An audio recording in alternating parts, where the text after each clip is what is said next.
আমেজ ঢাকা ১৬ আসনের প্রচারের খবর জানাতে যুক্ত হচ্ছেন হোসেন জাহিদ। জাহিদ, ঢাকা ১৬ আসনে রয়েছেন, কোন জায়গাটিতে রয়েছেন জানতে চাই, আর প্রার্থীরা কি প্রতিশ্রুতি দিচ্ছেন, ভোটারদের চাওয়া পাওয়াগুলো কি প্রার্থীদের কাছ থেকে?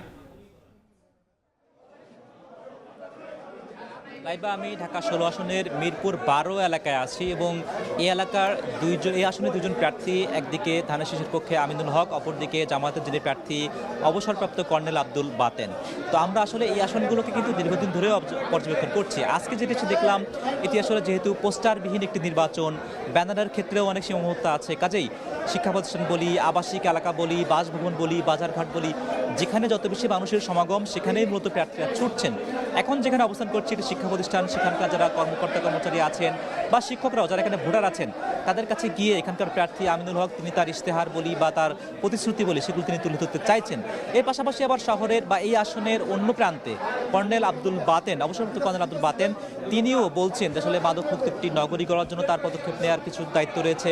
তিনি বিহারি ক্যাম্পে যাচ্ছেন, সাধারণ বাঙালিদের কাছে যাচ্ছেন, সকল জায়গায় তিনি গিয়ে তার প্রতিশ্রুতি দিচ্ছেন। অপরদিকে আবার আমিনুল হক তিনি বলছেন, ধানের প্রার্থী, তিনি বলছেন আসলে ক্রীড়া প্রেমী যে মানুষ হিসেবে তিনি চাইছেন যে আসলে মাদকমুক্ত নগর গড়তে তারও অনেক বেশি গুরুত্বপূর্ণ ভূমিকা আছে।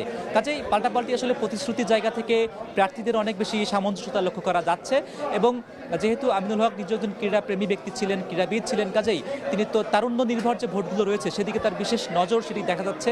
একইদিকে জামায়াত ইসলামের প্রার্থী কর্নেল আব্দুল বাতেন, তার দিকে বেশি নজর দেখা যাচ্ছে, যারা আসলে দীর্ঘদিন ধরেই এই আসনে একটু প্রবীণ যারা ভোটার আছেন, বিশেষ করে তরুণদের ক্ষেত্রেও, তারপরে বিহারি ক্যাম্প বলি, এই সকল এলাকাতে তার কিন্তু প্রচারণা বেশি নজরে পড়ছে। কাজে আসলে ফলাফল তো নিশ্চয়ই ১২ তারিখের পরে আমরা জানতে পারবো। তবে এই ভোটারের মাঠ দখল করার জন্য, ভোটারদের মন জয় করার জন্য মিরপুর ১৬ আসনে সেই তৎপরতা আমরা বেশ কয়েকদিন ধরে দেখছিলাম, আজকেও দেখছি। শেষ করতে চাই লাইবা, তবে একটা বিষয় জানা খুব বেশি প্রাসঙ্গিক হবে। আসলে এই আসনে কিন্তু গ্যাস সংকটের যে প্রকটতা সেটিও কিন্তু নজরে পড়ে। কাজেই প্রার্থীরা তাদের যে প্রচারণা রয়েছে সেগুলো আসলে সমাধান করার জন্য সেই আশ্বস্ত করার যে প্রক্রিয়া সেটি কিন্তু আমরা দেখতে পাচ্ছি। এর পাশাপাশি এই আসনে আসলে মাদকের বিস্তার সেটিও দুই প্রার্থী স্বীকার করেই বলছেন তারা জিততে পারলে আসলে এই মাদকের বিস্তারটাও কিন্তু রোধ করবেন। আমরা পরবর্তী সংবাদগুলোতে চেষ্টা করবো ঢাকার অন্য কোনো আসন থেকে যুক্ত হয়ে সেখানকার খবর জানাতে। আপাতত এই ছিল আমার কাছে সর্বশেষ লাইবা। ঢাকা ১৬ আসনের নির্বাচনী প্রচারণার খবর জানাচ্ছিলেন সহকর্মী হোসেন জাহিদ।